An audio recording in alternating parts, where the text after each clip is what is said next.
Hello and welcome to the show you know and love, the CBB Supershow, brought to you by the FTN Network. Of course, I'm your host, Walter Waddell, aka Dub Deuces 85, the niche sports connoisseur, the maker of madness. I love it. We are in conference tournaments galore. We are also finishing up the regular season for the high majors. And there is just nothing but wall-to-wall college basketball from now until Selection Sunday. If you are a lover of college hoops like I am, you're in complete heaven.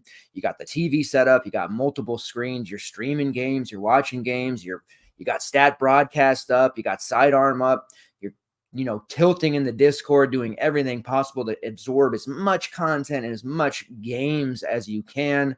It's wild.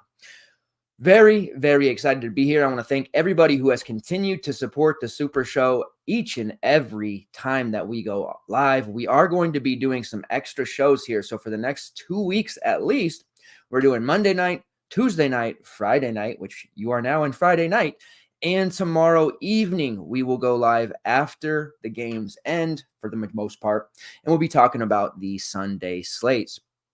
Next Sunday, on the actual Selection Sunday, we'll be going live about 5 to 10 minutes prior to Selection Sunday show beginning.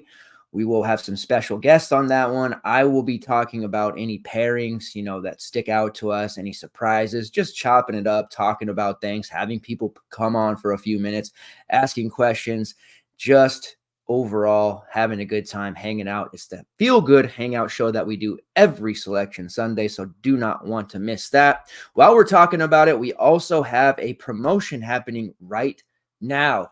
If you use the promo code FTN Hoops, HOOPS, for those who need a little bit of help there, you'll get 35% off your first month. Or if you pay for the annual 1 year, you'll get 35% off top that entire price. That's good at ftnbets.com or ftndaily.com. So if you want to delve into DFS and you haven't done so, FTN Hoops. You want to go to the betting side, you haven't done so, FTN Hoops. 35%, 35%. That's quick maths for you now to get that huge discount. Our betting team, led by Mike Kutry, the prop master that he is. Mike Randall, our chief content officer, who absolutely just murders his show. We got Frank Brank, who is the rain man of everything, very smart with his projections and optimizers, everything that he does. And then, of course, Josh Gross, who is the walking human torch when it comes to women's college basketball and tennis. And he's pretty good at WNBA as well. Also, the DFS side of things with myself, a little bit of help from obviously Mike and Stills, and our community in general in the Discord. The FTN DFS CBB Discord is lively. One of the most lively Discords that I've ever been in. We banter, we post projections, we post articles. The community members post their thoughts. We have starting lineups, breaking news, everything. Rarely do we miss something. If there's a breaking news, an element of having to quickly process it, we are talking about that in our Discord. I am very confident that we are one of the most competitive and knowledgeable when it comes to this side of the industry in our little niche corner, and our Discord is just simply amazing. All right, the last 2 days, we've had some day hoops. We're grinding through it. The WCC tournament's happening. Hasn't been a tremendous amount of upsets just yet, but they're coming. EKU did lose their game as the top seed. That was a bit of a shocker there for EKU in the ASUN tournament, losing to Jacksonville there 67-65. That was tough for them. Jacksonville did lose yesterday to Stetson 88-87 after they beat Kennesaw State and Eastern Kentucky. So some stuff happening there in the A-Sun. There are a lots to talk about in terms of, one bid leagues like the MVC, which are, some people think they should get two. I think they should as well, but we know how the committee does things. But we'll talk about all that as we get into next week and heading into the Selection Sunday show, just a little bit of what we've been delving into and what we've been doing this past couple of days since you saw me last on the Tuesday episode of the Super Show. If you're watching live, I want to thank you very much. I appreciate it. Or if you're on demand, please make sure that everybody, if you have questions, ask them. If you have comments, concerns, any of that, make sure you banter with me throughout. I will always circle back around and answer those questions, pop those comments up on the live show. And I also on demand jump back to the YT channel asking or answering any of those questions as well. All of you come together as a group, whether you're a veteran or you're new to the show, and hit that like button for me and us. It really helps FTN and the Super Show in particular. Getting that traffic to the show is the most you can support me with. I appreciate that. Let's check out the comments here before we get into it. What's up, Raz? He is in the house, says more coffee is needed. I don't know about you, Raz, but when I get into like drinking a bunch of coffee, I end up like I drink like water, not really a soda drinker. I don't really drink alcohol that much these days, and I drink a lot of coffee, and I feel like I can sleep on coffee, and when I end up like drinking fraps or something late, I end up just going to sleep or taking a nap. So I get it. Good morning to everyone but Duke and Carolina resident NC State fan. And then we got our man Aaron, Kendrick Davis, president of the Kendrick Davis fan club right there. AA Ron, my boy, Aaron, says forward is a wasteland tomorrow. Geez.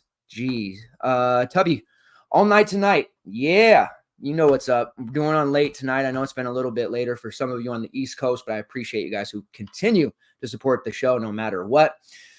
I have kids, so the 9 o'clock hour for me was perfect before. It's gotten a little bit harder, but we will definitely be doing the 9 and 10 o'clock hour shows throughout the week. So as long as you check it out somewhere live or on demand, I appreciate it, and we'll get you taken care of. So what we do here on the show, we do the tried and true method, game-by-game analysis for the entire slate, talking about any sneaks, busts, anyone that we like, anyone who's underpriced, overpriced, you know the deal on that. At the very end, we'll talk about any core that we like, any PrizePicks options, any betting opportunities, and again, answering any questions, comments, and concerns that you might have. Without further ado, let's get into it, jumping right in here to the first game on the slate. And this is a nice one. I am very excited about tomorrow because we have the 12-game main, then we have the 10-game afternoon, and then what is it, a 8-game night, I think? Let's just double check here. Yeah, 8-game night. So that's great. But the nice thing is the afternoon slate starts at 2 p.m. PST instead of like a half an hour after the main slate ends. They had been doing that pretty much the entire year. So we would get like the main last game at 11:30, and then the afternoon starting at 12. Makes it pretty tough for content providers because we're giving starting lineups. We're trying to process news, and those slates are mashed together. At least there's a little bit of a difference here. 1 hour. Miami game starts at 1 Pacific, and then the afternoon slate starts 1 hour. So it's not a huge difference, but it's better than the half an hour, and it's at least later in the afternoon. So we have time to kind of reconvene, regroup, figure out what we're going to do instead of having all those games at once. There are 3 games locking right off top, but that is easy for us to handle, and we can definitely do so regardless of what they throw at us.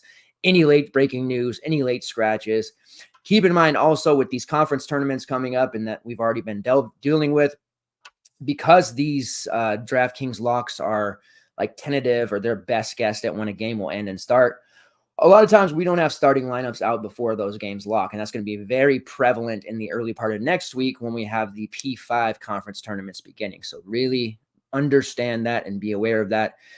And test your risk tolerance. If you're running just like a main lineup single entry, you may want to stay away from guys who maybe have injury designations that we won't know prior to that lock. If you're a little bit more into the risk and taking those shots and have multiple lineups, then you can do so. But just know that a lot of times we are not going to have starting lineups for the second, third, fourth games of conference tournaments. All right, let's get into it here. Raz, since you're around, if you want to hop in here and chop it up, you certainly can. Let me know if you want to. We'll pop you on here. Anyways, Arkansas versus Alabama is the first one. Total of 173.5. We're pretty accustomed to Alabama games being uber high scoring pre-lock totals. They're 14.5-point favorites, which I suppose makes sense against this Arkansas team. Musselman kind of a lame duck in the position. They did have a really nice home win over LSU recently, last Wednesday, just a couple of days ago. Tremont Mark played fairly decently before fouling out. 8 rebounds and 5 assists along with 9 points. But Khalif Battle continuing his string of just ridiculous games. 29 points, 4 rebounds, 2 assists, 3 blocks for good measure, and a steal. 13 of 14 at the foul line. He got a lot of free throws towards the end of the game, and Khalif Battle is just playing out of his mind. I have given up on trying to say, okay, now's the time to jump off. He's priced at 9.3. It's a hefty salary to use him on the road against Alabama, but the fantasy environment is so great, right up of his alley. I don't think that he stops with his 40-plus performances. Each of the last 4 games, he has eclipsed that 40 mark. And I think he probably does it once again. When it comes to this Arkansas team, we know they're going to be rotating crazy, frustrating, tilting, whatever you want to call it. But there are 2 players in Khalif Battle and Tremont Mark that we can sit here and safely say, barring foul trouble or injuries, they're going to play 30-plus minutes. And that Arkansas senior night, by the way, was hilarious because it was chaos like you can imagine, but they were honoring 9 different seniors, which is just pretty unfathomable. In that one, again, Mark and Battle both played over 30 minutes. We saw LLs play 32. That was nice. Chandler Lawson, who's still cheap, and Trevon Brazile, who are both cheap as well, didn't play more than 13. Brazil's just having major foul issues, and Chandler Lawson's just not getting consistent minutes. And a lot of that has to do with the fact that Mekhi Mitchell, who comes off the bench when he just is steamrolling like he was in that prior game, they end up playing him over Lawson, and he gets upwards of 30 minutes. Projecting this one out, I have Mitchell, in the low 20s, but very easily with Lawson starting. And depending on the Jalen Graham status, we could see Mekhi Mitchell play less than 22, but also eclipse the 27, 28-minute mark. And if he does so, he will continue to obliterate his price as well. He's a very interesting GPP look. It's a bit dangerous to use non-starters for Arkansas. Let's face it, it's a bit dangerous using starters for Arkansas. But with that being said, Jeremiah Davenport is still under 5K. I'm very, very nervous about this one because the second we dip our toe back in, he'll end up playing 12 minutes or less. He has played 24-plus in 3 straight games and has scored 19-plus DK points in 2 of his last 3. Value-wise, we have several different options here, and especially in this game. And as we go on the slate, you're going to find there are some fairly mispriced or underpriced guys that we can target. Davenport is main team viable even off the bench if you want exposure to this game, you don't have it anywhere else, and you're okay and you understand that maybe Davenport plays less than 10 and that starts your day off on the wrong foot. Of course, you don't want to necessarily worry about when games start to make your decisions, unless it's a night hammer. Aaron can attest to that.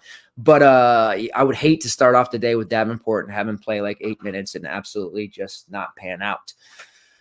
As far as anyone else, Ellis over 5K, not really keen on him. He had an absolutely monster game against LSU, more to do with probably the senior day festivities. He had a ton of steals in that one, and his peripherals were the best that they had been all season long. Priced up at 5.2, there's just a lot of risk there. Don't necessarily love that. As far as injury statuses go, we still have to look into Jalen Graham, who was dealing with a sickness, an injury, and then academic issues. And then Keon Menafield, who is technically available. It sounds like he has this groin issue that every time he goes into, warm-ups or the day before a game practice, either re-aggravates it or he can't go. That's the other thing in play here is Menafield's not usually a starter. If we don't get some clarity there on his status or him warming up from any of the beats, which I think we will. If we don't, we just might not be sure, and he could easily usurp Davenport and take a ton of his minutes as well. So that's something to think about there on the Arkansas side. As far as Alabama goes, Mark Sears is almost 9K, but this matchup against Arkansas is absolutely tailor-made for him. The Hogs have definitely been falling and kind of like look like a team that is ripe for an upset here in the tournament. 3 of their last 4 games they have lost. They've given up over 100 points to 2 of their last 4 opponents. It's just been really tough sledding, and defensively, they have not been good, and I don't think it's going to get any better. They are the number 1 rated offense efficiency-wise on KenPom, and they're playing at the 11th fastest tempo in the country. So we know that this game is going to turn into a track meet, and we're likely to see them score 90 to 100 points quite easily. Arkansas playing at the 34th fastest tempo. For Alabama, we do have a little bit of an injury situation, a target here, Rylan Griffin, who did have to have an MRI, it's hard to say, I guess, after suffering a lower leg injury. They are calling him day-to-day. They thought it was going to be a lot worse, as in he was going to miss this game and possibly the conference tournament, possibly the actual Big Dance tournament as well. Now it sounds like he's going to be okay, but I think they may take it easy with him. Does that mean he won't start if he's available? Probably not, but I don't think we see him play 35, 36 minutes. If he does play, I think we see him in the lower 20s, perhaps even less, or not starting at all. Thankfully, it is one of the first games on the slate, so we'll have that news, because if he does not play, we do have a very cheap, once again, Latrell Wrightsell, who is coming out of concussion protocol, played just the 7 minutes against Florida at 5K. We know what he's capable of. If he were to be starting there with Griffin out, that makes him very, very interesting. Borderline main team play. Without Wrightsell starting, it gets a little bit dicey there, because that tells me his concussion symptoms and migraines that they're talking about are still flaring up, and he's not out of the water there yet. We do have Jaron Stevenson at 4K. Still relatively cheap. Missing a player, you can expect him to get 20-plus minutes. He is a very low fantasy point per minute guy, so he's not really that interesting to me. 4K is cheap for a guy potentially starting and getting those minutes, but he is a very low-level option. As far as anyone else that would benefit without Griffin, Sam Walters would be probably due for a 20-ish, 21 minutes type of range there. That makes him interesting with his high usage rate, high shot rate. We know what he's about when he's out there chucking threes. He's been shooting horribly lately, but the volume has been there, and he was set to play more against Florida until he fouled out in 16 minutes, but they were going to use him the rest of the way based on how that game went. Also have Nick Pringle at 5'7". To me, that's a little bit too high for him. He's a major foul risk, especially with all these Arkansas bodies that they're going to be able to throw around there. And Mekhi Mitchell, Lawson, they've got guys that can really wreck Pringle there down in the paint and get him to end up sitting with too early. So tread carefully there. And if Griffin was to sit out, there is a major GPP dart that you could throw here on Davin Cosby. Highly talented recruit who hasn't had a ton of time this season, but he is only 3.1K. We have seen him playing a little bit more lately. It's just 9 or 10 minutes, not huge, but at min price, if he were to get into that 15 to 16 minute range, there is merit there to using him and possibly getting that 4X value out of Cosby. Very raw, needs to develop further, but he's definitely a guy who would get minutes there without Griffin. So first game on the slate, and we have injury designations and other things that we have to pay attention to. So very, very much so have to be prepared there. And if you have swaps ready, it's a good idea to have those ahead of time so that you're not trying to figure it out there, a couple minutes before a lock. Plan for those scenarios. A little strategy talk here, because I have people asking me all the time. You want to, who's the swap in this? You don't want to wait until that last 2 or 3 minutes, because you're obviously going to make a mistake there. If you have it planned out and say, okay, I know that, Jalen Graham is questionable. Here's what I'm going to do if he's in. Here's what I'm going to do with him if he's out. And he's not that important to the slate to really plan around like that, but that's just an example of how you want to do it. Very easy, simple stuff. But a lot of people end up scrambling at the end there, and we just have to have this on the forefront of our mind, especially with conference tournaments here and locks coming and going without starting lineups in front of our faces. So we got to be aware.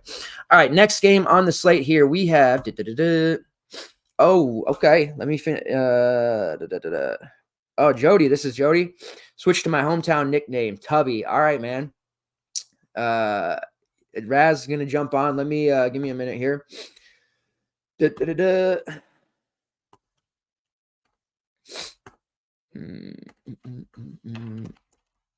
All right. popping him through there. Next game on the slate, St. John's versus Georgetown. Total of 153. Now, the Johnnies are a 20-point favorite. That's pretty wild.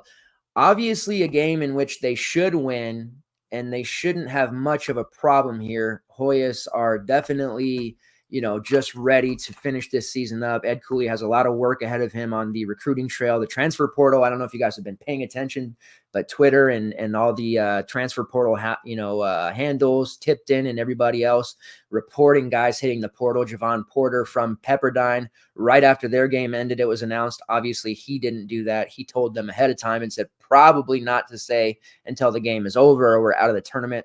Tipton respected that, and they dropped it right after, but that just shows you we're already into transfer portal season, and the tournament hasn't even begun yet. We still have one more season of the COVID year for a lot of players, so make the chaos of NIL and transfer portal stuff will continue. I know some of you hate it, some of you love it, but it's here.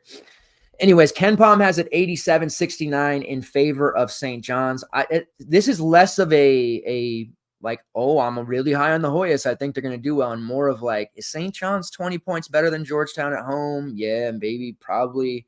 They got a world-class coach in Rick Pitino, but I don't know if I see St. John's really blowing them out. And they did on DePaul, definitely. But DePaul's roster is pretty lackluster. Georgetown at least has some guys that they can, throw out there. Epps is a machine. Supreme Cook can get some guys in foul trouble. Dontrez Styles, he shows out a little bit sometimes. Rowan Brumbaugh is oozing with the upside.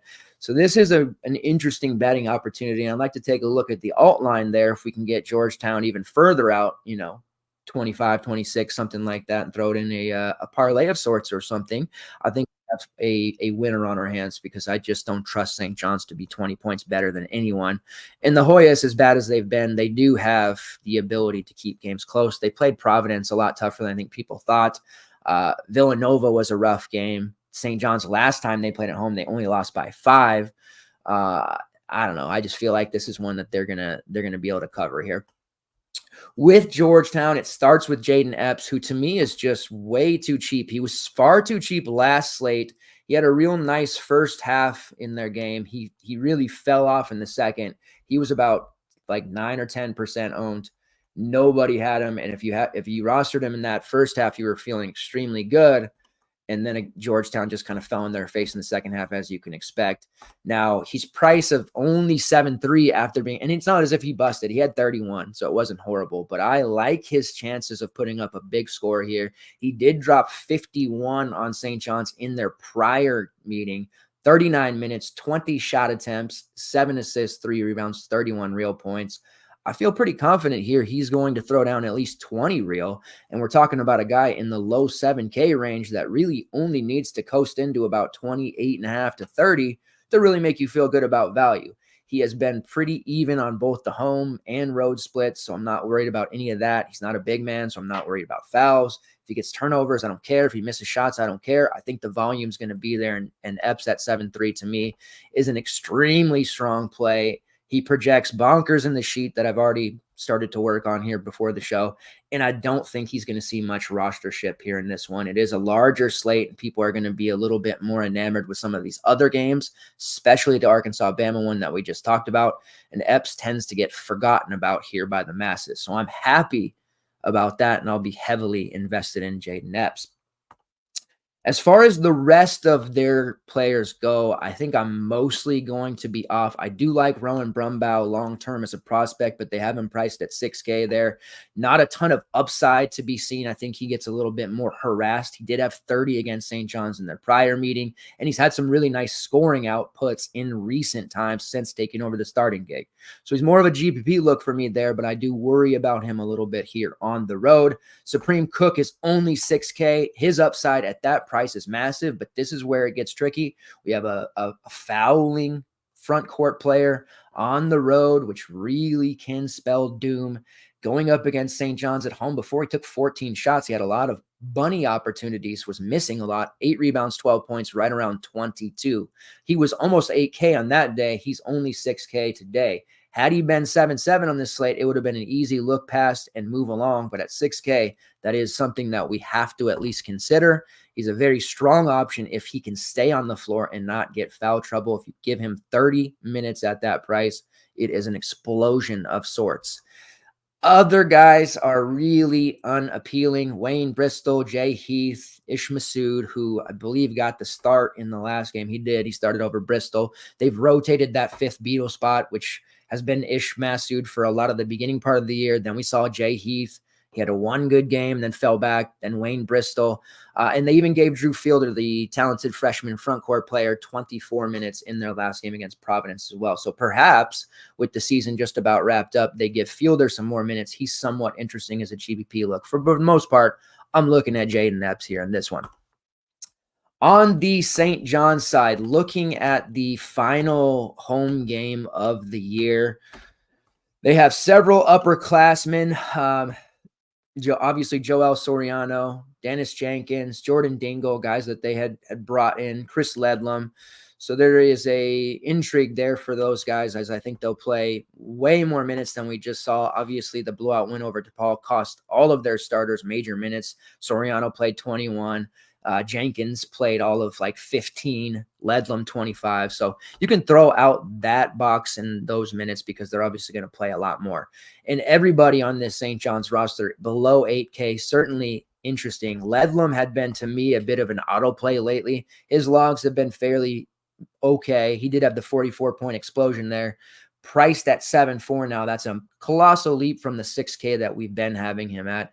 Definitely gives me pause there because there are so many other options on the wing in the front court spot that I feel like he may end up losing some minutes there and playing maybe mid-20s instead of the low 30s like we would need there. Soriano at 7.5 is a nice look. I think he definitely, as long as he gets Supreme Cook into foul trouble and not the other way around, I think he has a really great opportunity to hit 30-plus fantasy points here in this one.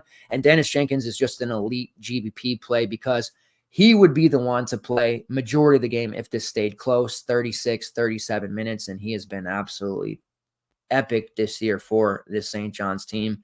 Wouldn't be getting there in my main, but on his GPP basis, he's definitely near the top. Glenn Taylor got rug pulled. I feel I have to mention that. Back-to-back games as a starter, over 30 minutes. Against DePaul, he plays 12. That can happen. That can happen with Glenn Taylor. That is not a secure spot. He's 4.7 now. That's a price that can definitely hurt you as close as 5K as it gets.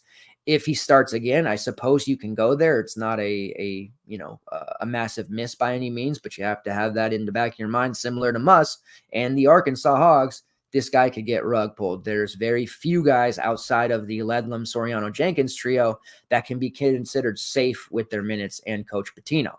I do think Simeon Wilcher is really interesting, especially with his minutes trending in the right direction. Now, he got 19 because of the blowout, but we have been seeing him play more. I do think it's kind of an interesting GBP look there at 3.7 to maybe get some Wilcher in there and perhaps even a spot start as we've seen in the past from him. All right, before we move on to the next game, we're going to get our guy Raz on. Almost called him by his government name. That won't do.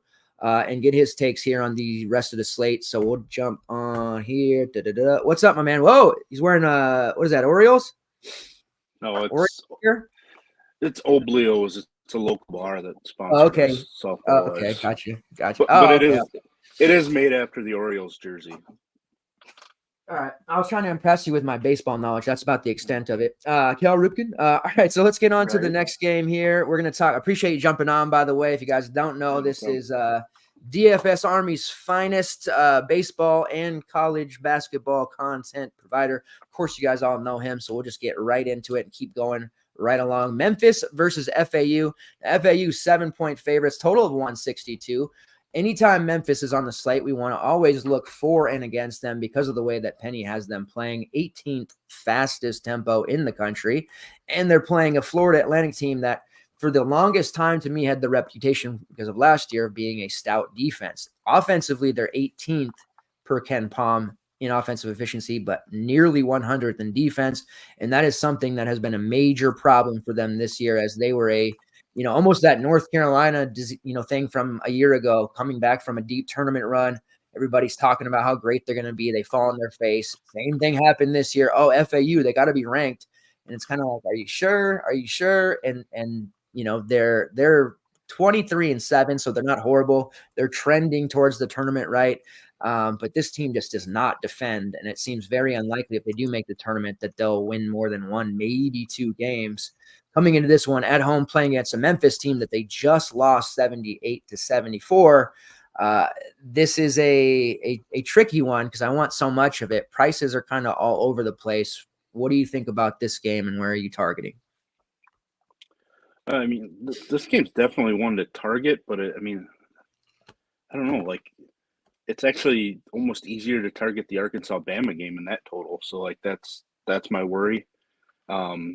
Because in this game we just have to play, like David Jones and John L. Davis or Elijah Martin really are the two main guys that I'm really interested in. Like Tomlin's price point's just gotten so high. I know he's shown the upside lately, but like now I feel like he's kind of at his ceiling. As long as David Jones is out there grabbing a ton of rebounds. So I don't know. It's a game with a huge total, but it's just not a game that I think you can play more than three guys in, to be honest.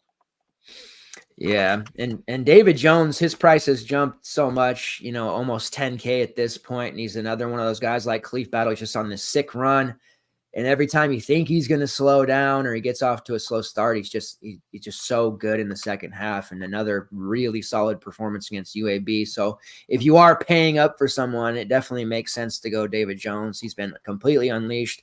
I agree. Nate Tomlin is nearly 8K, and he's had some big performances, which includes just recently against FAU, a 21.8 rebound masterpiece in which he put up 41, but that price is certainly getting up there.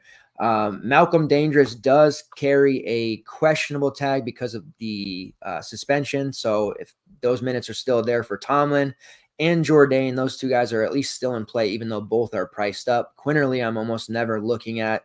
And I think Jay Walton is still relatively cheap at 5.6. He might be one of the easier ways to get exposure to this Memphis team here, especially since that range has to be still considered as a value.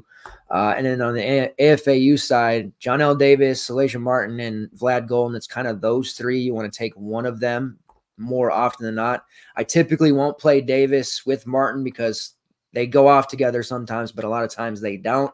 And John L. Davis is a bit of a banned from FTN right now because the last few times we've gone and rostered him, he's just forgotten how to shoot, or he became a corner stander. But he did rectify things against North Texas with a massive 29-5-4 performance. But at 8-1, I'm probably not there. I like Vlad Golden a lot here at home against this Memphis team. I do think without Dandridge, he ends up pulling down a ton of rebounds. He's been really consistent. The worry on Golden's always, he never gets 30 minutes. A lot of times he's struggling to get 25, but he has hit 27 or more minutes in 5 straight. So I'm not as worried, especially with this being a game that FAU and Memphis both maybe don't need to win, but it's going to be a nice win nonetheless for one of these teams for their net and their resume. So I would expect Golden to kind of trend towards those 30 minutes there. All right, next game on the slate, we have Texas A&M versus Ole Miss, total of 144.5. The Rebels are 1.5 point favorites. I would have 3 weeks ago even been like, wow, that's wrong. I'm going to take the Texas A&M side, but Texas A&M, they've been struggling a bit, and they have 2 wins in a row, but they looked like they were trying to give the game away against Georgia before pulling away, and the Mississippi State game was just an absolute war, and we're seeing Wade Taylor struggling quite a bit for him. He got a little bit used to his 35 to 50 fantasy point performances. Now we're seeing those more in the low to mid-20s, priced a little cheaper, but maybe not enough. Henry Coleman, several injury designations here. Henry Coleman considered questionable. He has not been practicing all that much, so we'll see what happens there. Going up against an Ole Miss team that has size, but a bunch of foulers in the front court. And then on the Ole Miss side, Matthew Morrell, I don't know. I've never seen quite this level of, we've seen injuries in the first 30 seconds before, but 2 minutes into that Georgia game, he started throwing up on the sidelines and into a garbage can, apparently got food poisoning, and was the only one to do so. Now, it was a really, obviously an amazing spot against Georgia. He was priced relatively cheap for him at 7-1, somehow under 15% ownership, I ended up using him in alt builds, and of course that didn't work out too well. But the benefit here is that because he played those 2 minutes, the algo is tricked, and now he's priced at only 6.3K and has to be considered an amazing play at 35 to 36 minutes, which is probably what he'll get as long as he doesn't get food poisoned or it's not continuing. Usually that's a 24-hour thing, so he should be fine. But I think some people will be a little gun shy on him, but that 6.3 price point for a high usage player like him is really, really cheap. Now, he did announce that he will not be using his additional COVID year that he has entitled to him. And he announced that right after the puke game, which I thought was a little bit interesting. I don't think that'll be a spot where Chris Beard's like, well, if you're leaving, I'm not going to play you or anything. But that is a little bit weird for me. And I feel like maybe there might be a lack of effort here with these college kids. There are some mental things we got to be aware of. And the fact that he's probably checking out makes me a little bit still nervous, even though that price is really, really cheap. With him missing that most of that game, Brandon Murray ended up playing 33 minutes. He has been starting as well. Still an okay value at 4.5. He's trying to find his way there. He put up a nice number of 21.5 against Georgia. Not as good of a spot here against Texas A&M, but if we think he plays anywhere close to 24 to 25 minutes, still has to be one of those values that we consider. And then you have the Jamarian Sharp, Mo Cisse duo. Sharp just got into early foul trouble in Georgia and never got back going. He is somebody that, between him and Cisse, whichever one doesn't get into foul trouble is going to get those minutes. And Cisse looked very good in the first half against Georgia, played 27 minutes, in fact, but he didn't end up finishing very well there. And neither of those two, even though cheap, really have that much appeal for me.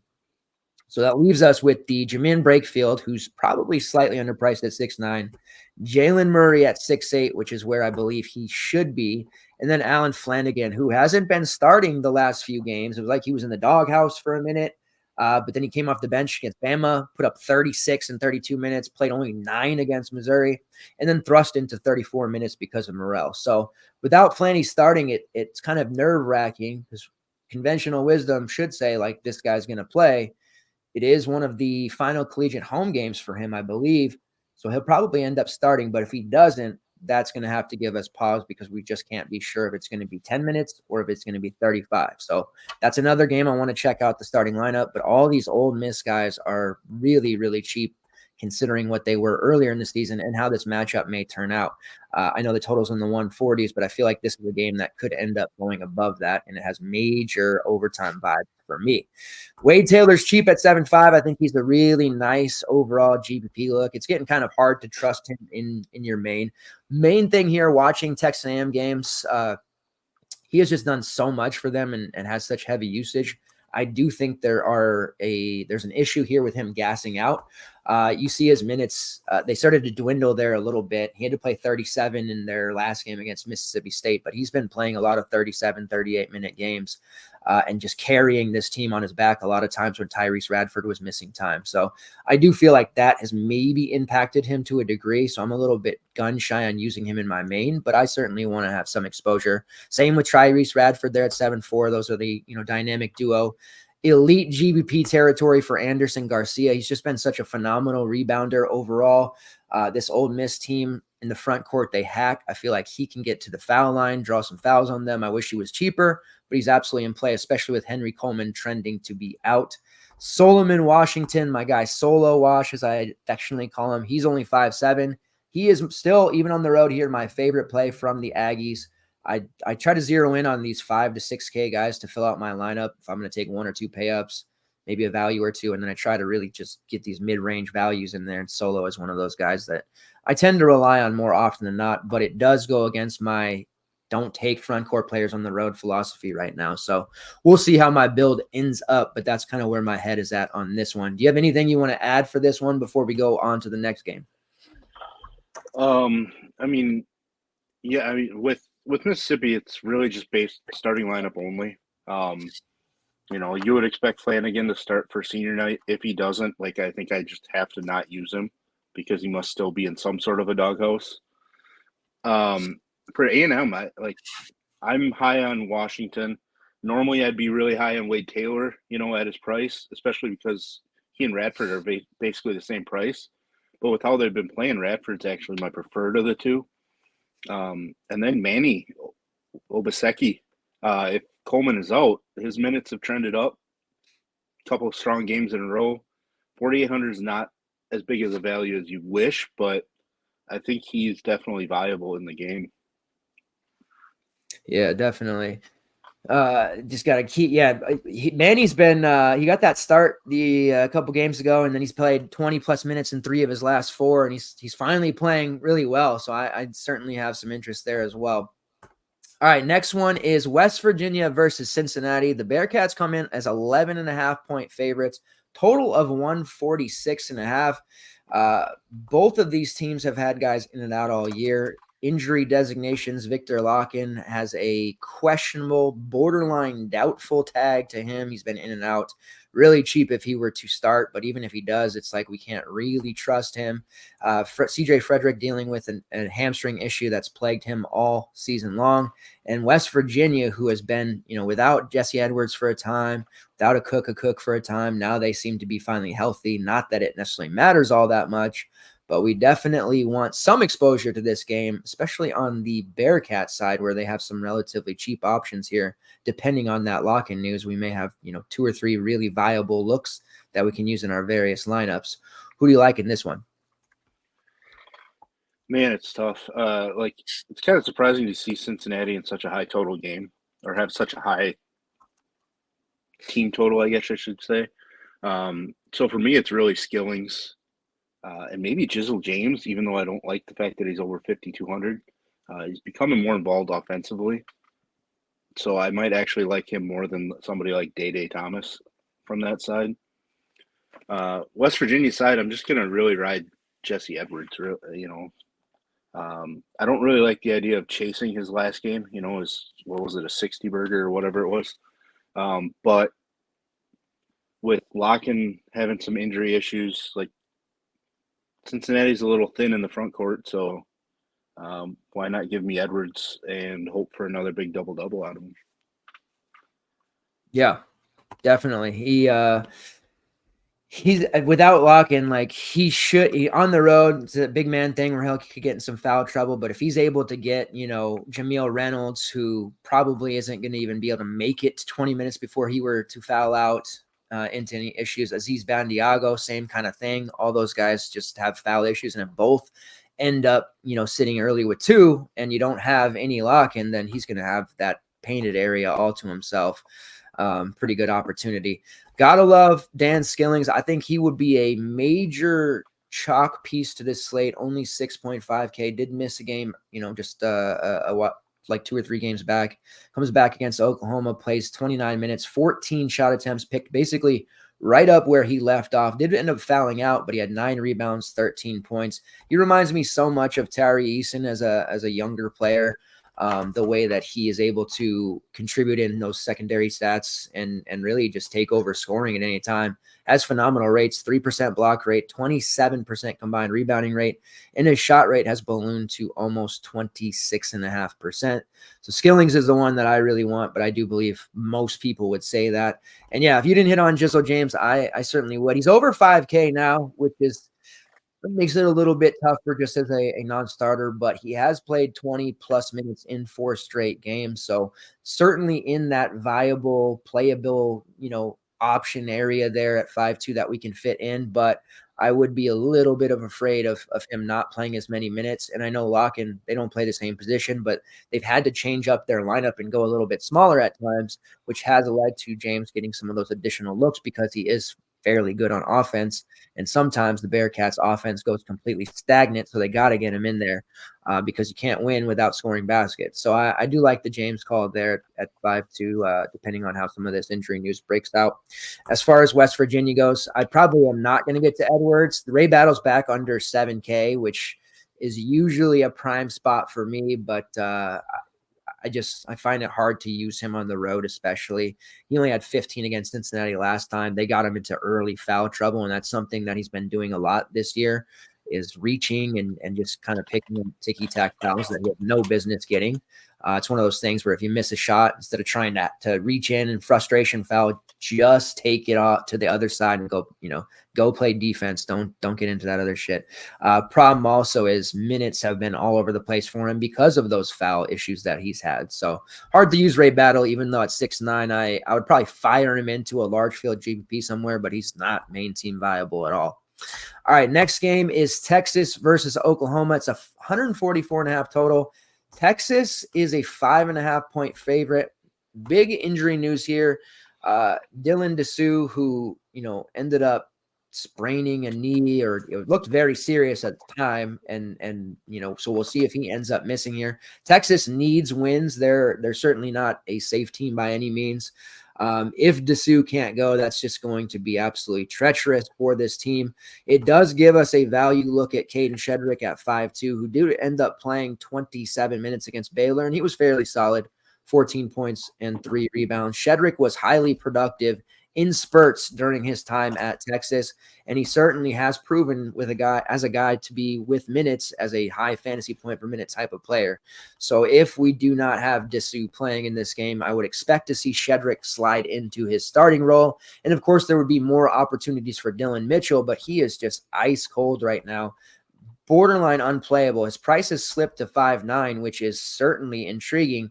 But you see his last couple, he's really struggled against an easier opponent like Oklahoma State. He was so bad in that game, they benched him. And then against Baylor, he got more minutes because they had no choice. He still wasn't hitting the glass and only produced 11 fantasy points. So Mitchell is one that if you've got, that testicular fortitude to take a shot, we know what kind of player he is. If he can shake out of whatever funk he's in, that's way too low. If he's going to continue to not crash the glass and really appear to be disinterested, Texas games tend to be on a lot because they play on Mondays and everything else, and I stream everything on the app. He just has not looked good playing. So I think Shedrick is the way I want to go, but they're both under 6K, which makes it a very difficult decision. And then you have the Tyrese Hunter, Max Asmus, both of those guys. Hunter feels maybe a little bit priced up for me there. I think Max is priced where he should be at 7.6. We got the big explosion game from him at a lower price, so I'm not that apt to use him. And then we would have to obviously look at Brock Cunningham, who has foul issues of his own. He's priced at 4.6, would be in line for 20-plus minutes without Dessou as well. On the Oklahoma side, we did see a surprise heading into that last home game. Javian McCollum ends up missing that game because of a severe shoulder issue. He is officially a game time decision. So 2 key players in this one may end up missing. Without McCollum, a lot of people went to Uzan in that last game. He was terrible. Overall, Oklahoma just did a really bad job. Sam Godwin was awful. Otega Awe, whose minutes have been just trash lately, and he's been in the doghouse because of how he's playing. Lost his starting spot. He barely produced double-digit fantasy points in 24 minutes against Cincinnati. I'm just not that excited, even though the Texas matchup is much better than it was for them against Cincinnati. Outside of maybe Jalon Moore if Dessou's out, because he's going to have way more opportunities to collect rebounds, or possibly Rivaldo Suarez, who has been uber consistent and has started to become the best perimeter player on this team all of a sudden the last month and a half, with McCollum being hurt and Awe losing all his minutes and Uzan having no consistency to speak of. So a little bit difficult to peg there. We do have Latrey Darthard as a value at 4.4 without McCollum. He played 41 minutes in the extra period. He has been playing 20-plus minutes even with McCollum. So and as another start, he's got to be in consideration there as a value. Again, this Texas defense doesn't scare me one bit. Based off of what we know here with the injury news, if Dessou's out, I want to get your take on Mitchell. Just kind of set it up about how risky he can be. And what are you doing with any of the Oklahoma guys if McCollum's out? Well, I'll start with Oklahoma because it's easier, right? If McCollum's out, I'm going to Darthard. If he's going to play that many minutes at 4,400, I will gladly just jam him in. I can't really trust Owe or Uzan at all, so it's pretty clear on that side. The Texas side for me is not clear at all. Shedrick is certainly an option, and obviously I used him quite a bit at Virginia before. But also, Brock Cunningham is dealing with a broken bone in his thumb. It's not listed on DK, but if you go search on X right now, you'll find a lot of things about him wearing a protective cast yesterday at media meeting for the seniors. He's expected to play, but that's still a pretty big issue. So if we're looking at Disu and maybe Cunningham being limited for a large field, like I might even take a shot with Onyema down at 3K as his minutes might jump up. But I like Mitchell. I've used him plenty. He's just a scary roster right now because he just doesn't. He just takes offense off a lot of times. I'm not worried about his rebounding. In fact, if Disu is out, I really like Dylan Mitchell to grab 10 plus boards. It's just a matter, are we going to get enough offense from him? And I'm not sure if we will. Yeah, and if he's not actually crashing the glass and looking to be aggressive on the boards, then yeah, he's just not going to be an option, which makes it really, really tough. We'll see how that news shakes out. All right, next game on the slate, Iowa State versus Kansas State. The Cyclones 3-point favorites, total of 134. Now, I've been rostering Tamin Lipsey like a million out of a million slates. Rarely ever rostered these days, but he was chalk against BYU because the price was just way too cheap at 6-2, and he finally broke through. He took 16 shots, which was great to see. Made 7 of them, but he had the 5 steals, which obviously catapulted his score overall.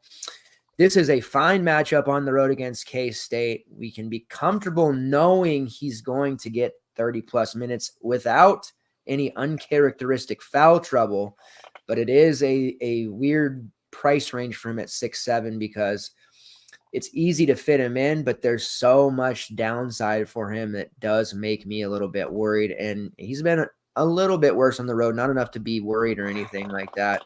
But you just know Lipsey, what kind of game he's going to have if he takes that first or second shot and misses them. He doesn't look to be that aggressive. So I'm definitely nervous about this one, but this matchup against Tyler Perry is going to be relatively fun, and I could see those two going back and forth. Tyler Perry, of course, coming off a terrible game for him against Kansas, and overall, K-State got their doors blown off there. Perry, a very appealing 7.2K, playing every single minute of the game. High shot rate, high usage rate, and somebody that I like quite a bit. Although I do have a semi-rule about not targeting against Iowa State unless I have to, meaning price is so low, I have no choice, or we just have 3, 4, 2 games, something like that on the slate, then I have to consider that as well. Otherwise, a 12-game slate, I'm not looking to go up against the Cyclones very often. These are the type of games that kind of you specialize in, though, because you look for maybe a little bit more of a grinder game or somebody that we can pull a sneak out. The Cyclones don't necessarily qualify as maybe Houston or Virginia where, we got to worry about who we target against them, but it's pretty close with the way that they play and can shut guys like Perry down.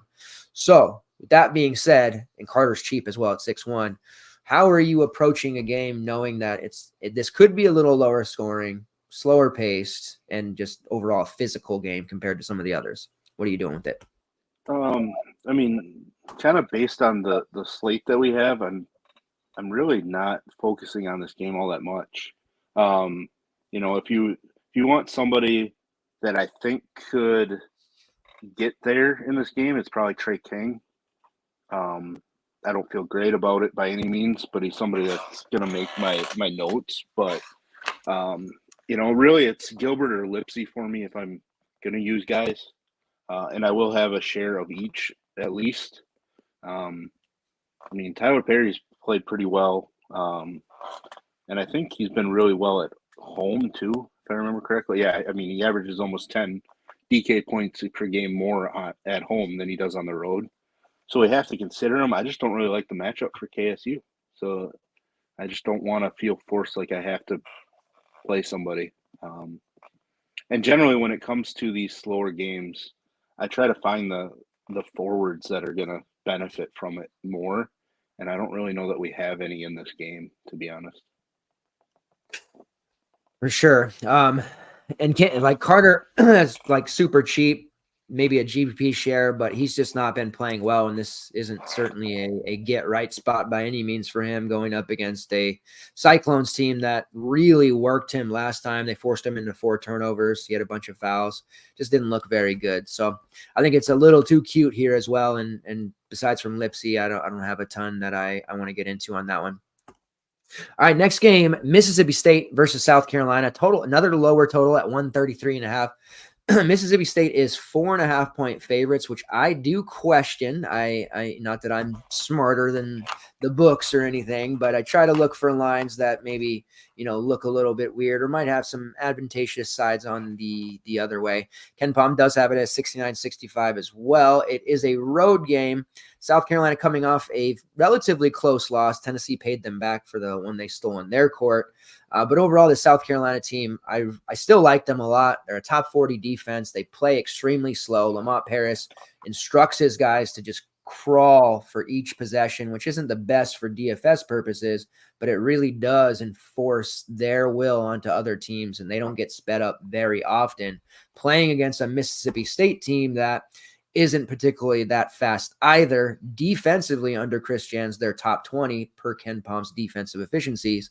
This will be an interesting one, and this will be probably one of those games where it's like nobody has much exposure to, but then all of a sudden it's double overtime, and everyone's like, damn, why didn't I have exposure to this game? And there's really good options on both sides, no doubt, but the environment is nowhere near the best, and it's probably one of the worst, even though I do like some of these pieces. I'll have you start us off, though. What do you like in this one amongst the 2 options? Because these are 2 teams that I think are like really good in real life and can win some games here in March. But this just seems like a physical game that may not yield as many fantasy points as we'd like. Yeah, I can tell you that I like this game more than the last game we talked about, and they're obviously very similar totals. So with this game, it's just I feel like there's guys that are more likely to get there. Murray Boyle's intriguing, but like he's had some pretty extreme road splits as well. Worries me a little bit going up against Tolu. Michi Johnson is a guy that I just keep using. I'm going to use him again tomorrow, quite a bit probably. After his rough run for a while, kind of where Talon Cooper kind of took over the offense a little bit, at least the ball handling more. And Michi just needs the ball in his hands. He's not really a spot up shooter or anything. So I really like Michi Johnson in this one. Miles Studi he made his return, and I thought he played a pretty decent amount of minutes in his first game back.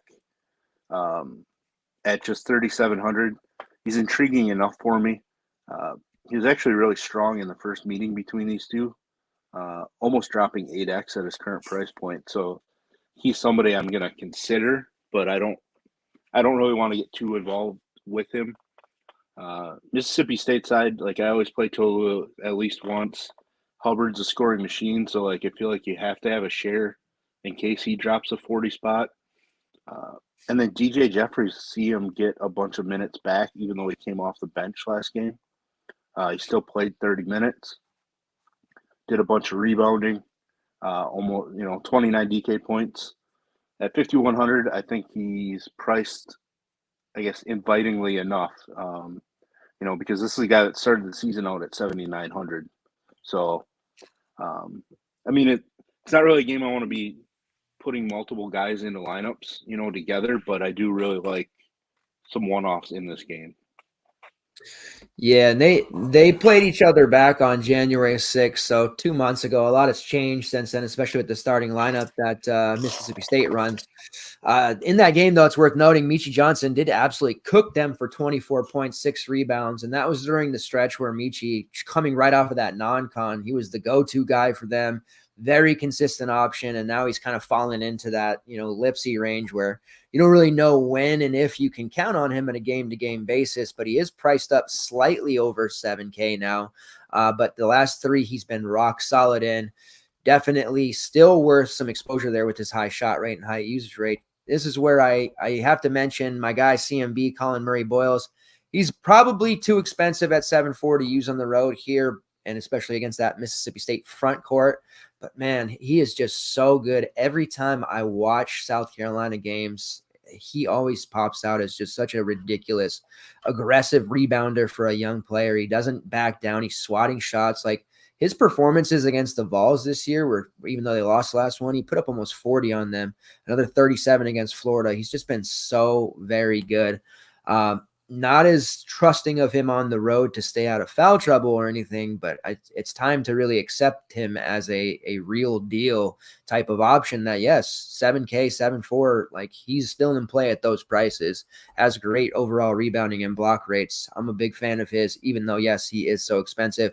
BJ Mack is cheap at 5.8, but it's seemingly like more and more as I watch those games, he's being phased out more, right? Like he was the big dude in the non-con. They gave him all the minutes, and now he's just playing low 20s. And now Studay's back. That's another guy to take from him. We've seen Zachary Davis play super well, even though he played just the 19 minutes against Tennessee. With Studay back, I would expect him to continue to start. He's not necessarily going to be the one losing minutes. Mack would. We've seen Wright play really well off the bench. So there's just a lot of different looks here, and Mack's just not giving them as much.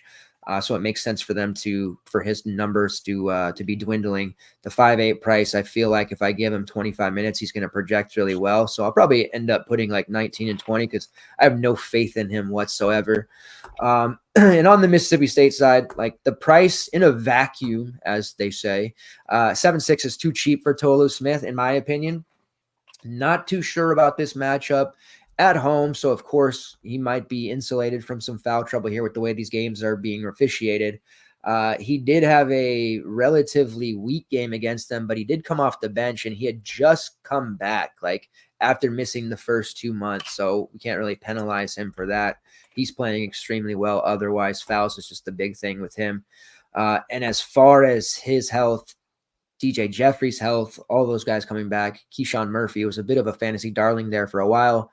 Has become fairly irrelevant, hasn't hit 20 minutes in either of his last 3 games, so we can probably safely leave him on the sidelines. One GPP look is Cam Matthews, excuse me, who hasn't been particularly great over the last 5 games. The minutes are still there and the opportunities are still there, and I do like him as a sneakier look here. Jeffries being back clearly harming him, but Matthews has a ton of upside at this price. All right, moving on to the next one. We're going to talk about Creighton versus Villanova. Now, it's a total of 137, and all of a sudden, Villanova, like, under Kyle Neptune, they're not anything to be afraid of. They don't, I hate watching them. I don't like this team, but it's a 1-point spread here, and I guess that's a little surprising for me. But the way that Villanova is playing defense, say what you will about the rotations, the way that they're coached, their offensive inefficiencies, and just overall the rotation they run, they defend extremely well. So I guess it's not that surprising to see the spread what it is. With Villanova, Tyler Burton is really, really cheap. Only 5.1K. He was 4.8 on that last slate, and it was crazy because he really wasn't owned by anyone. There was a lot of value. That was a slate 2 days ago, I believe. And he came out on fire, like scored a bucket, pulled down 4 rebounds in the blink of an eye.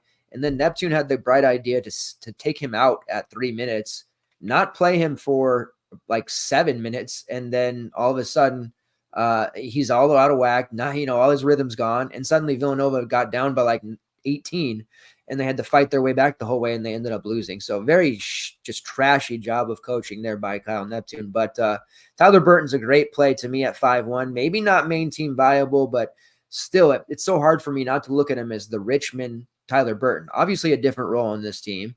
He's not a 9K production player anymore, but it's in there still. He didn't forget how to play. He's not just like some YMCA scrub now. So just need the opportunities to be there.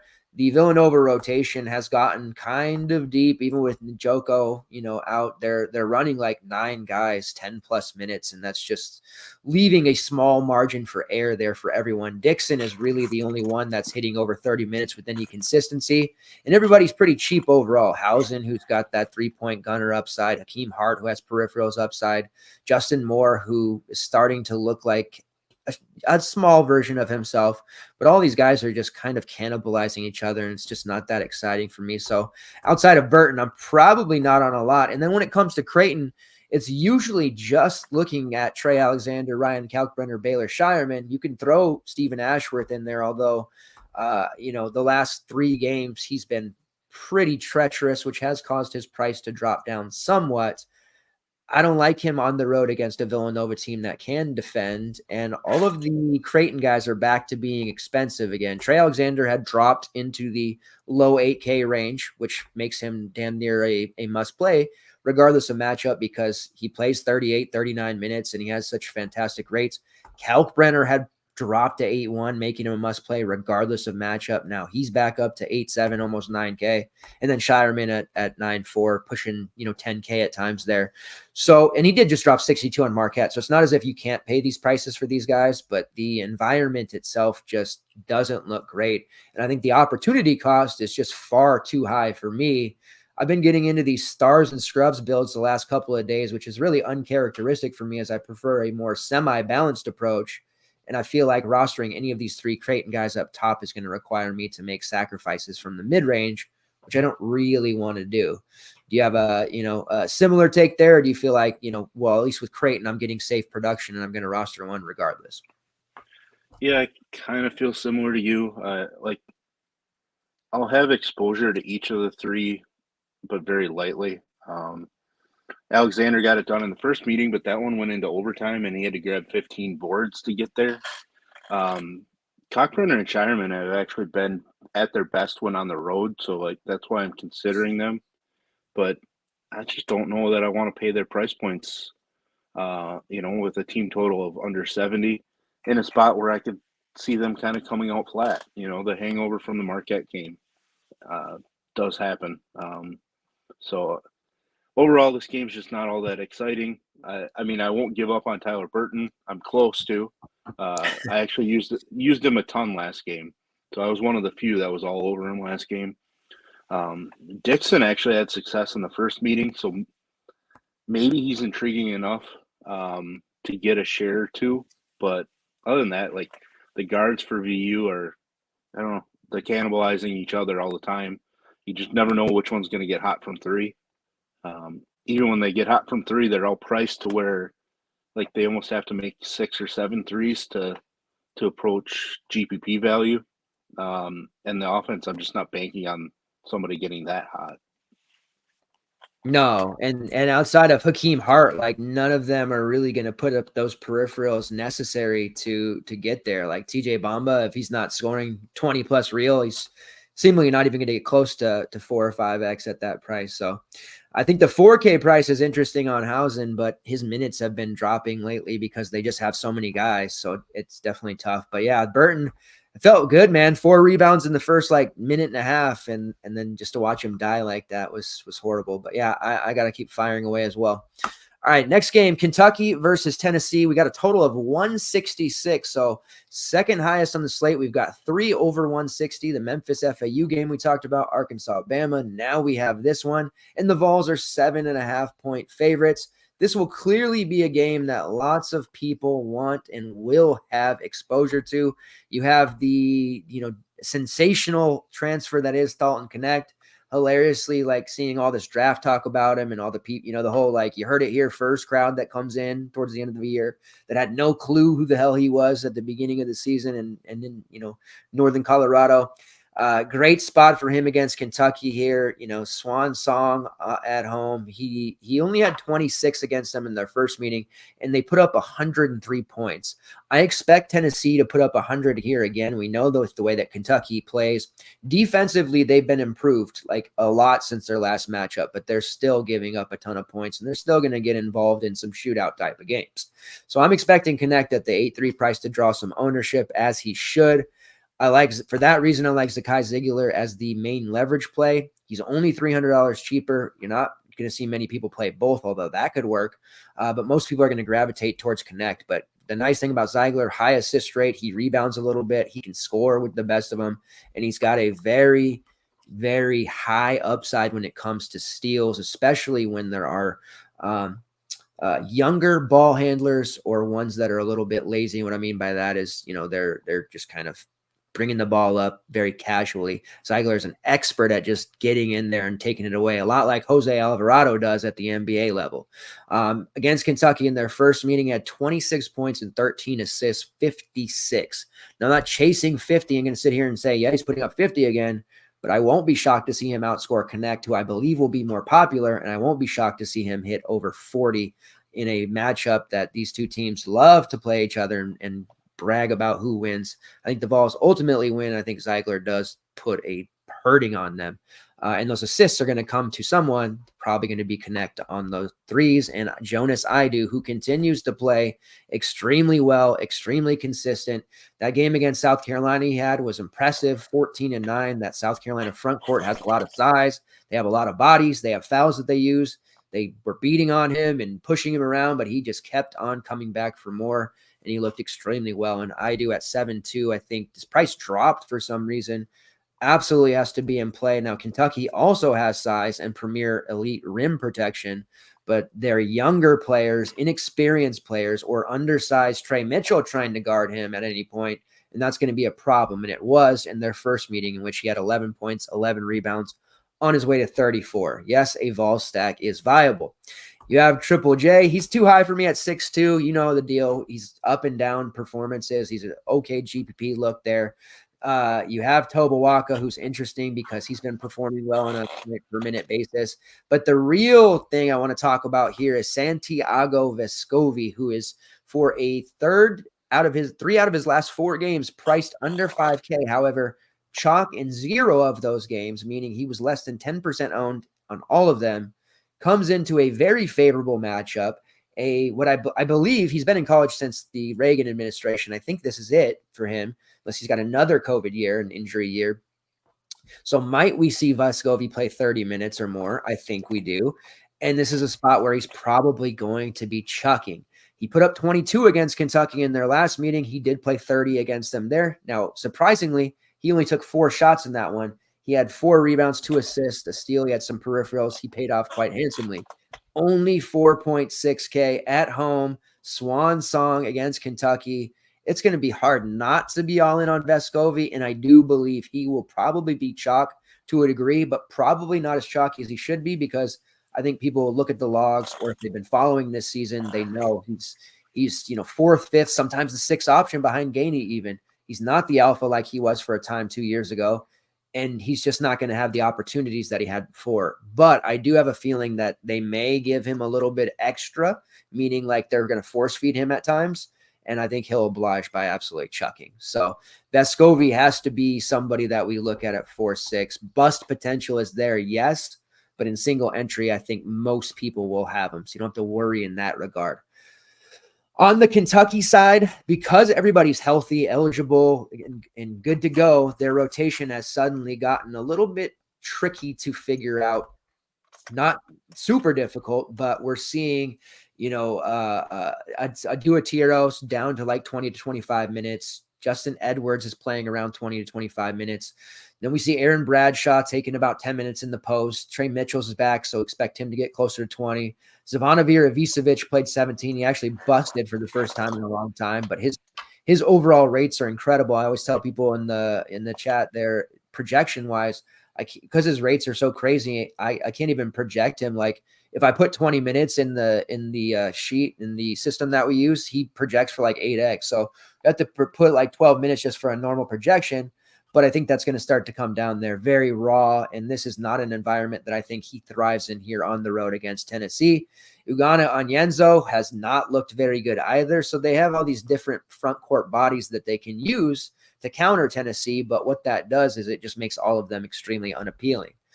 Also, DJ Wagner has been hit or miss this season, highly recruited freshman, same with Edwards, and then you have Antonio Reeves. He's probably one of the only consistent options. And I know people are going to be like, well, what about Reed Shepherd, Rob Dillingham?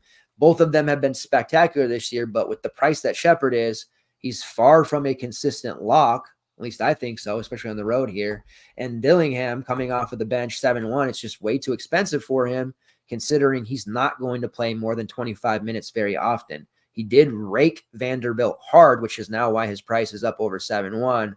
But very difficult for me to sit here and say, yeah, at 7-1, 22 minutes against Tennessee, yeah, he's going to go off. Now, he did throw 50 on Tennessee in their first matchup. He hit 6 threes in that one. I do not expect him to replicate that.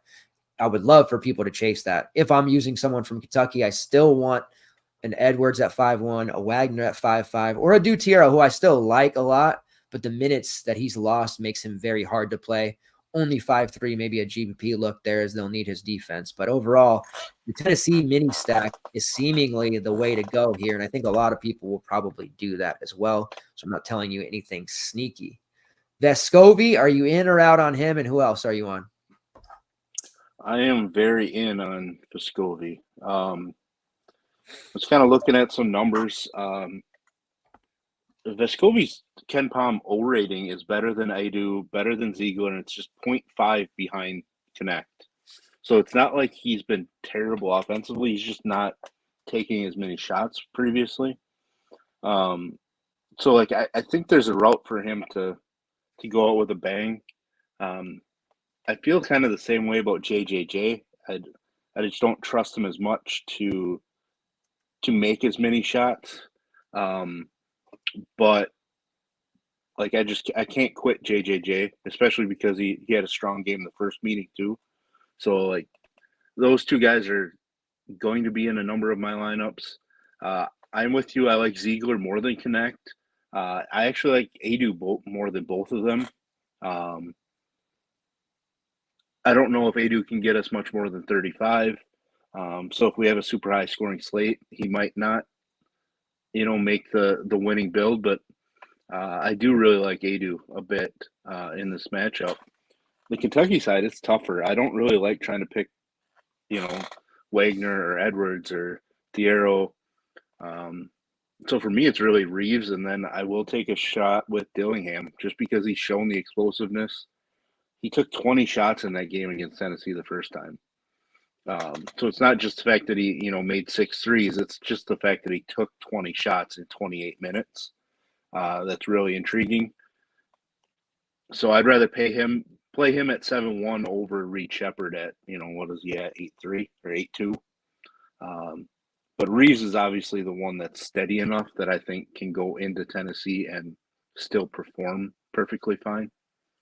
But really, yeah, despite it being a high total, really I only want a ton of exposure to the Tennessee side, which I guess could burn me. Yeah, and as far as like we mentioned, the senior day for Vescovi, obviously for Connect, and then it is the senior day for Triple J as well. So we'll be out of our lives here soon, which is unfortunate because we've had some good times with Triple J. But yeah, that added aspect, a little narrative there, but more time, more opportunities. Those three will certainly get their shots up in this one.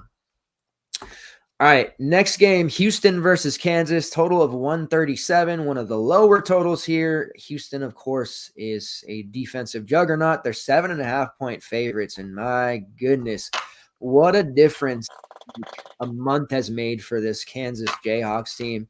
Obviously, you can never count out a Bill Self-coached team, but the fact that Kansas is now 22-8, obviously out of the 1 seed, maybe going to be a 3 seed, it's going to make them super dangerous here. Not having a consistently healthy Kevin McCullough the last month of the season has really hurt them. And they've looked like that lack of bench and lack of depth is coming back to haunt them, which a lot of us at the beginning of the season thought could be the case. With all the different talent that was out there from the transfer portal, they went out and got Nick Timberlake, and he's made some shots lately, but this just hasn't been the right fit for them. I'm not going to be using anyone against Houston. They do qualify for me as a team that, unless it's a small slate or we're into the second weekend of the tournament and we have no other choice, I'm not going to be targeting against them anytime. Now, McCullough did have, he came back, he played heavy minutes there against Baylor, escaped without re-aggravating anything. And then the KSU game in which they totally dominated, I guess he hurt his knee again. It's not feeling great. We'll see if he ends up playing here. Obviously, the 7-8 price for him as a healthy player and not playing Houston would be elite and a must play in my mind. But obviously he could not play. He could be limited, which is worst case scenario. And then he's in an environment where Houston is just going to be absolutely shutting things down at the rim and making really, really contested shots happen everywhere. Not great if you're Kevin McCullough. Not great if you're Hunter Dickinson. And certainly if McCullough can't play, I don't know that Kansas is going to be able to score all that much. Timberlake is only 4'7". I would imagine people would flock to roster him without McCullough. That would be a line in the sand for me, and I would be going to Vescovi instead, because Timberlake to me has like upside of 10 in this particular matchup. So I won't be chasing him there depending on that news. Matters very little to me, other than I just have to be aware he'll be heavier chalk and against me in single entry. On the Houston side, there's plenty I would like to use. Jamal Shed is expensive at 8.5, but he is just playing the best basketball of his life right now. I think he will be uber motivated to perform here in this one. He was relatively pedestrian in their first matchup against Kansas, in which they did lose. So there'll be a little bit of a chip on their shoulder to get this back. There is the opportunity cost there. You mentioned if the slate ends up being high scoring, which is kind of 50-50 right now, if that's going to be the case.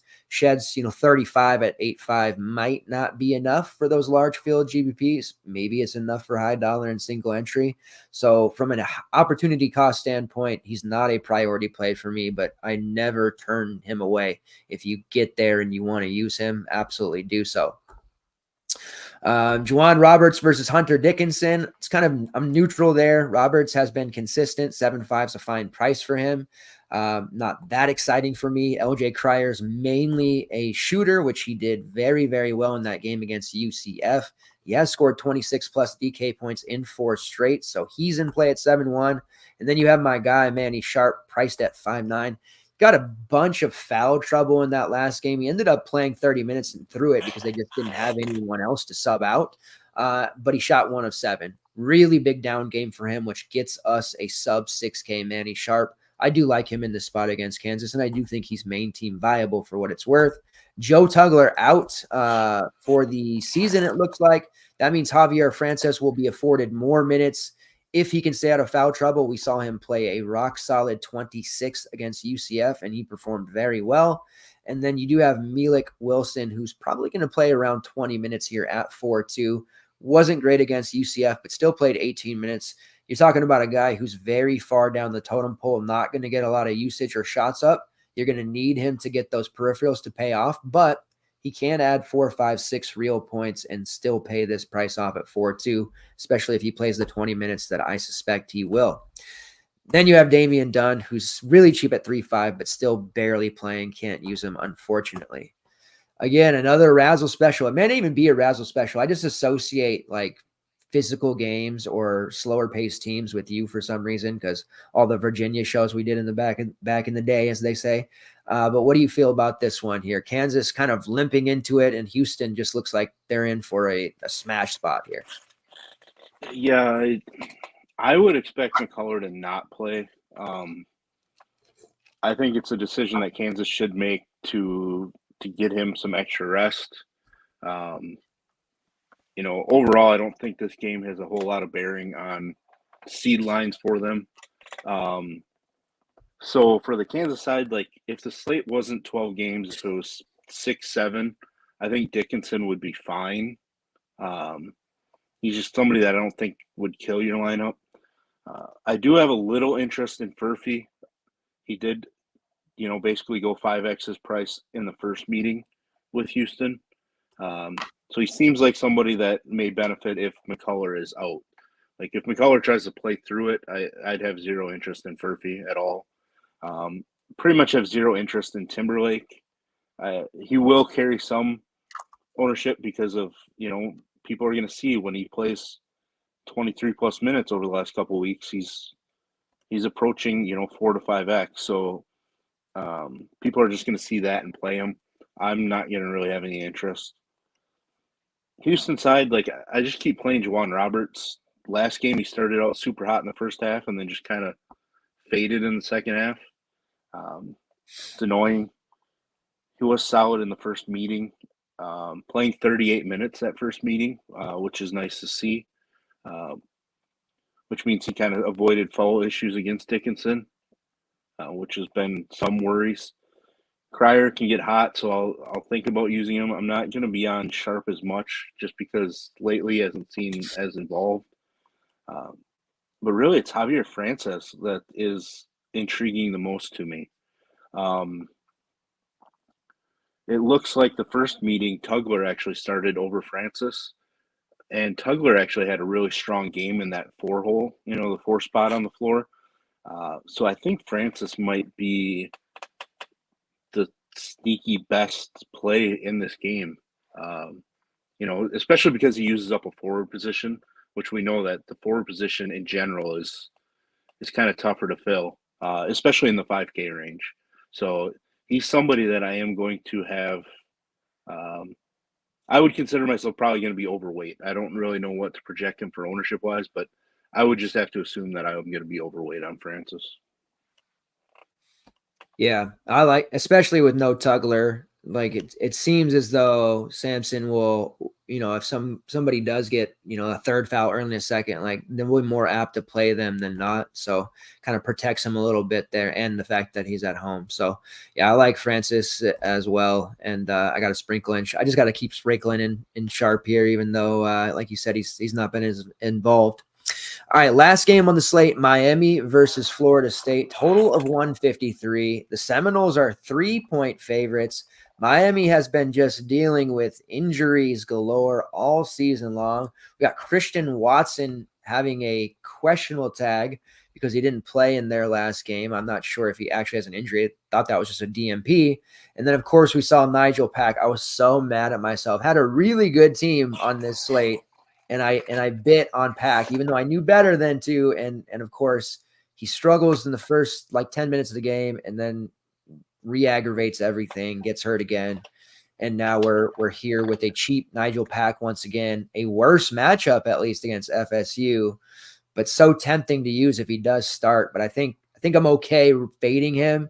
And if he beats me, he beats me because I just can't take another 10-minute Pat game in which he gets hurt, depending on how this shakes out. So how do you foresee this one, and what options do you like? Because it's an easy game to kind of write off, but Miami games have been supremely profitable this last month of the season because of the way that they play and how shorthanded they are. I'll be right back to you. Yeah, I mean, I'm gonna play Pack again if he starts. I just have to assume that he's good enough to start. That the fact that it was just a few days ago is a worry. So maybe he just doesn't play, or he just might only play 20 minutes. But just at that price tag, it's been the same all year long with other teams. When I get a guy that's just too cheap for what his ability or upside is, like I just plug and play them and hope they turn it around. If he's out, then I have to look at Keyshawn George a little bit. Go back to Bensley Joseph, who's probably still in play, but I'm not enamored with him at 7,200.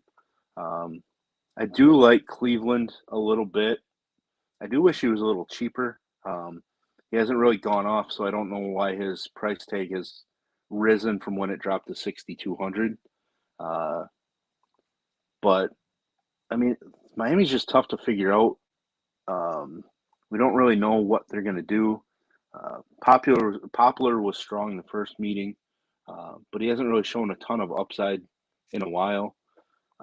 So maybe it's just play Norchad and just hope that he goes off.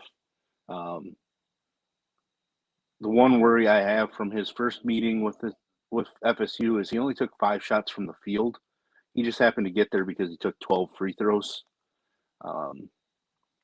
So I need him to be involved offensively. But 8,200 is a pretty decent price point. And on the other side, we should be interested in FSU, or at least we should be interested in the Miami opponent. I just don't know if we can be interested much in FSU with the way that they run rotations. Jameer Watkins is perfectly fine. I just don't know if I want to pay $8K for him. I'd be a little more interested if he was like 7,600, 7,700. I know it's just a few hundred difference, but that can make all the difference in the world in your build by the end of the night. Corin, exploded last game. I've been waiting for that game for a while. I have him dynasty-wise, so, like, he's somebody that I need something out of in the future, but I'm not going to chase that number, especially at 6,500. Just isn't going to do it for me. And then basically everybody else on FSU is, I don't know, they spread things out so much. Maybe it's Darren Green. I feel like he's been in college long enough. He's got to be like a 6-year senior, right? So senior day for him, maybe. I should probably look. Yeah, it is. He's basically the only senior in the regular rotation. I don't think they're going to give Josh Nickelberry a random start. Maybe they start Jalen Gainey, but I doubt it. So maybe it's a Darren Green swan song game or something. But it's just really tough to trust the FSU rotation, even with their decent team total. I just don't know where to look. Yeah, it's so tough. And even in their last game, like Watkins usually pretty safe for 30 plus minutes. He did have some fouls early, but he ends up playing just 23 and he still produced pretty well against Pittsburgh, all things considering. And you mentioned the Corin game, but usually Chandler Jackson, Primo Spears, Jalen Worley, like they're just gobbling up minutes. They're usually cannibalizing each other. Darren Green has been hit or miss. And then it's really come down to just playing. If you choose to use Jameer Watkins or Baba Miller, who has been the second most consistent minutes of the rest of the team, which is pretty surprising, even though we know he doesn't give us a lot offensively. So it's a spot where, we want to target because Miami games have been so, like I said, profitable against them. But it's tough to really, 6'2" for Baba. No. Corhin at 6'5", probably not. I guess Darren Green at 5'4" is okay. But, if he has a bad shooting day, that's a wrap. Primo Spears isn't getting enough minutes, although he should be, because if he played 30, he would be an absolute smash here. It really just leaves us with, if we're going to use someone, I think we do have to pay that $8K for Jameer Watkins. Now, he does project one of the highest on the initial part of the projection sheet that we do. He does project quite well. He only had 26 against Miami the first time. Only, I say that, which isn't horrible, but we obviously need to hit over that 30 mark. It is a little bit leery. I'm not super keen on using him, but I don't mind him. I don't have to make a decision, if I want to just flatly trust the projections and go there. If he plays 35 minutes, yeah. But if it's a game in which he's under 30, that's going to be pretty tough. And I don't think that would happen, but it's obviously something that Leonard Hamilton could do, especially if he wants to get everybody involved here in their last home game. Norchad, you had mentioned at 8-2. He's just silly price. Like at 8-4, he was a total lock against BC. He got off to a really slow start. Nwoke ended up going absolutely bonkers in the first half, which was so annoying as a owner of Norchad. Ends up putting up just 31, which was okay, but 8-2 for him, there's just so much upside. And even if there is foul issues, Miami just doesn't have anywhere to turn. Like, he's going to play through it. And one of the things about Miami is, even with their struggles, he's been one that tends to produce regardless of if they get blown out, straight up lose. He's just continuing to perform, and it doesn't matter what opponent it is, doesn't matter if he's at home or on the road. He had 41 against Miami against FSU in their first meeting on only 5 shots, 15 rebounds, a bunch of peripherals. Was a really solid overall game for him. And I do really, really like him. I think he's fine. Even it goes against the big man versus on the road thing that I'm trying to stay away from, but he's pretty damn safe at 8-2, I would say, barring, God forbid, another injury that Miami just simply can't handle. Not that they're going to be going to the postseason or anything. All right, so that wraps up the slate. Appreciate the Raz jumping on there. Let's get into cores. I'll talk about some prize picks. Give you a second to maybe think over a core. So right now, for me, and this is tough because there's a lot of guys who just project well flatly. We'll have to look into this a little bit more, but like Idu's pretty cheap, Watkins, Connect, like all the Tennessee guys. First member of my own personal core, it's and not very exciting, but Santiago Vescovi, I think he's just going to be so popular, and it's just such an easy look there as a cheap player who should do really well. Dan Skilling, sub 7K up against West Virginia. I can't say no to that. I don't believe Locken will play. Skilling's just going to be in line for 32, 33 minutes, and going up against West Virginia, there shouldn't be much resistance there whatsoever. And then core, the third member of the core, it probably change before lock tomorrow and when I actually do this, but I'm going to be riding Jaden Epps. His price at 7.3 is just, to me, way too cheap for a guy playing the entire game. Dropped 50 on St. John's already. St. John's a little dysfunctional. I don't believe they're 20-point favorites, or they should be 20-point favorites over Georgetown, and I think Epps just ends up taking 20 shots in this. He's also going to double as the posh play for us on this slate because I just don't think people are going to roster him. He hasn't been rostered by many over the last 3 or 4 slates, and I expect that to continue, especially with everybody going towards the Arkansas-Alabama game and obviously the Kentucky-Tennessee game. I expect both of those to be really popular. So give me all the Jaden Epps there as the third member of the core and the posh play of the day. You have a core you want to give, my friend? Man, just because I want to be different, because to be honest, like I feel like my core is going to end up being Epps with Skillings and then somebody from the OU Texas game, based on injuries, trying to figure out who it might be. It could be Latre or somebody on the Texas side, if Disu's out. So to be a little bit different, I am definitely going to go to Michi Johnson. I am going to ride him. He's just somebody that, like, when he's hot, like, I'm going to play him multiple games in a row. And it looks like he's just taken over more of the ball handling duties, where Cooper kind of took over for a while. I think it's back in Michi Johnson's favor. So he is somebody that I am going to core up. And then I think I am going to end up on – it's going to be an either or. Like, it's going to be Mark Sears or Aaron Estrada from that first game. It's just such a nice game to target. So I'm going to look at those. If the money doesn't matter, it'll be Sears. If I need 400, it'll probably be Estrada. I haven't gone into roster construction just yet. And then it's going to be somebody on Texas A&M.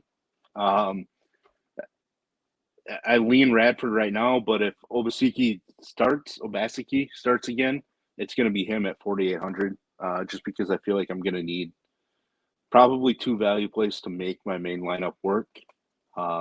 Relying on him and then somebody from the OU Texas game, if we get the guys out that we kind of expect to be out. Yeah, there's quite a bit of injuries and player things to note, and there will obviously be, because there is every single slate seemingly, especially on the weekend, some sort of surprise news, somebody getting hurt in warmups, something happening where we didn't expect it, and just got to hope that the beats are on top of it. But we'll certainly be very active in the Discord there with any and all news that drops. All right, real quick before we finish up, I do have a couple of PrizePicks props that I want to talk about. Jaden Epps over 16.5 points. Now, PrizePicks is doing this demons and goblins thing where, like, you can get additional payouts. So the standard one on Epps is 16.5. They also offer a 19.5 point prop, which pays out extra. I do think he scores 20 plus points. I'm just a big Jaden Epps guy. Like, any lead guard under Ed Cooley for the last like a million years has just been so good that I'm just going to keep on rolling that. And then BJ Mack under 11.5 points. I looked at his PRA first thing. They only gave it at 16.5. So I'm just going to hit the under on that. He's losing minutes. Stude is back. CMB is the man in the front court. Max he's on his way out anyways. I don't think he has a very good game. So under 11.5 points there for Mac, over 19.5 and 16.5 points for Jaden Epps. And that will take us there. In the article in the morning, there will be additional PrizePicks and a ton of other things and goodies in the Discord. Projections wise, there will be a sheet for the main, what I'm calling the main, the afternoon slate and the night slate, article for the main, but then we'll have everything else and player pools just like always. Raz, anything like you want, final words you want to mention, or anything that you want to, close out on here before we head out? This is your time. Man, I don't really have anything. I wasn't really prepared to jump on. I wasn't really prepared to I actually appreciate stay up this late, but I guess I had enough coffee that made it a little easier. But yeah, I mean, looking forward to the next few weeks. Getting ready to take down the king of the bracket, because that's the ultimate goal for me this year. So trying to win that 6-figure score, really. Hell yeah. This is a loaded ass field so far with the people that is.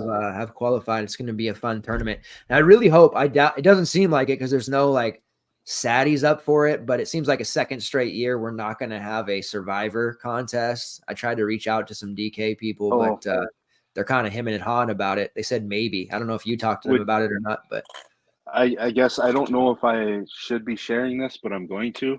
I have been told that they will be bringing back the Survivor contest. Okay, nice. Yeah, the two I talked to were like, I can't really say, so it kind of made me feel like they were, but they were like, oh, I reached out directly to somebody quite a bit higher up than a normal email.